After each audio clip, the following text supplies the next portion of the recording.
The United States is demonstrating its military might, and it is doing this in China's backyard. The South China Sea, where Seahawk helicopters, Hornet jets, etc. rode on and off the flight deck of the U.S. aircraft carrier Nimitz. And our next report gets you more details.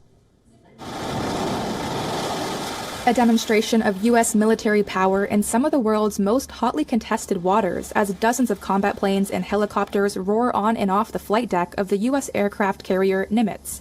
The Nimitz is leading a carrier strike group that entered the South China Sea 2 weeks ago.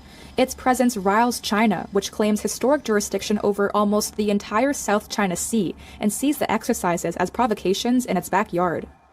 Petty Officer Joel Guillen. For the most part, it's no different than any other deployment I've been on. We're just here to move aircraft, make sure it's done safely, make sure people don't get hurt, make sure that we can operate and send aircraft up the flight deck, do what they got to do. The group's commander, Rear Admiral Christopher Sweeney, said it was part of a U.S. commitment to uphold freedom of passage in the waters and the airspace of a region vital to global trade. Beijing has been conducting regular exercises too, and maintains a large presence of coast guards and fishing vessels far off its mainland, a source of frequent tension with its neighbors. In early January, a guided missile destroyer that is part of the same strike group as the Nimitz angered China by sailing through the sensitive Taiwan Strait. That came 2 weeks after a Chinese Navy fighter jet caused alarm by coming within 10 feet of a U.S. Air Force plane over the South China Sea.